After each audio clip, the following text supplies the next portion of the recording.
Assalamualaikum warahmatullahi wabarakatuh. Nama saya Laude. Kali ini saya akan mempresentasikan tugas kedua yaitu analisis kelayakan tunggal dan perbandingan kelayakan dari mata kuliah Ekonomi Rekayasa dan Kelayakan Investasi.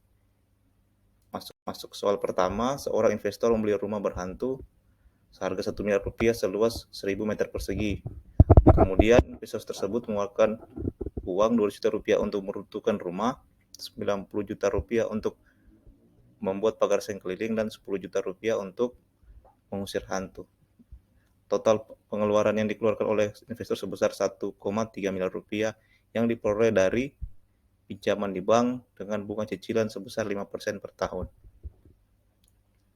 Kemudian berapakah keuntungan yang didapat oleh investor apabila tanah tersebut pada akhir tahun pertama dijual 1,7 miliar rupiah. Kemudian sebagai alternatif investasi, tanah tersebut dibangun ruko sebanyak 5 pintu masing-masing dengan biaya investasi sebesar 700 juta per ruko. Kemudian tanah termasuk dan ruko tersebut dijual pada akhir tahun kedua sebesar 1,2 miliar rupiah per ruko.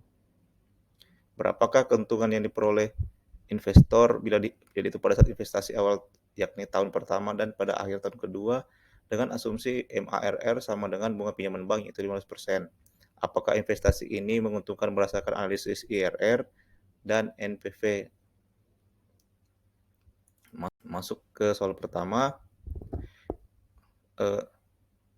Dengan menghitung bunga tahun jamak selama setahun dengan bunga pinjaman 15%, diperoleh nilai bunga sebesar 1 miliar 495 juta rupiah.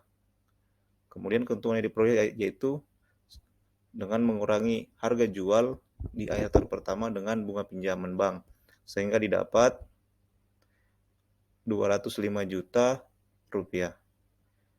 Berikut diagram arus kasnya. Kemudian alternatif kedua yaitu dengan investasi.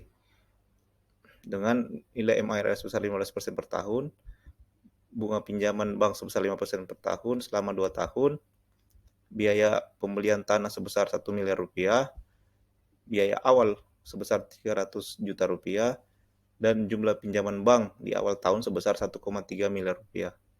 Terus pada awal tahun kedua diinvestasikan dengan 5 ruko senilai 3,5 miliar rupiah.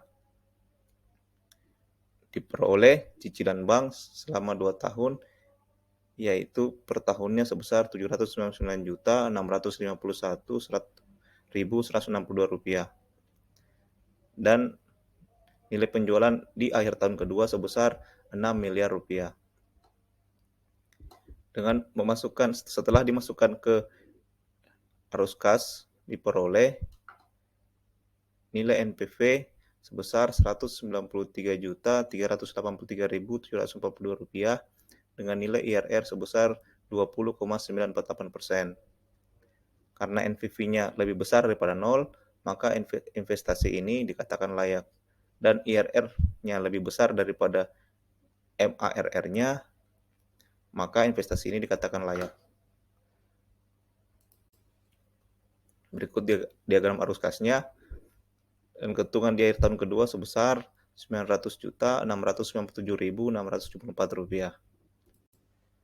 Kemudian soal kedua lah. Kontraktor EZ ditawari 2 macam truk dengan profil sebagai berikut. Truk 1 punya masa pakai 5 tahun, sementara truk 2 hanya 4 tahun.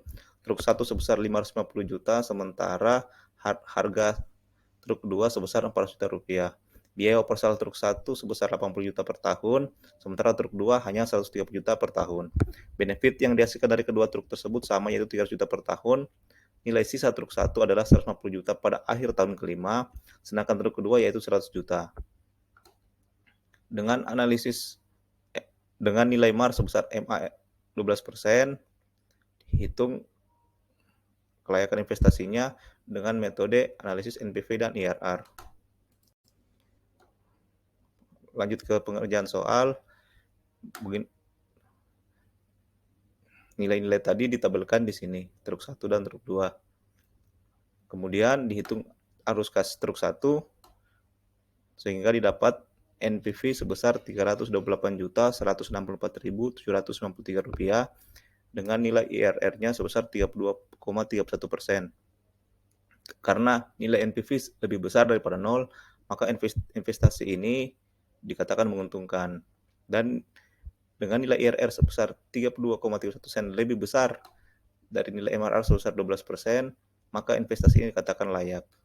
Berikut diagram arus kasnya.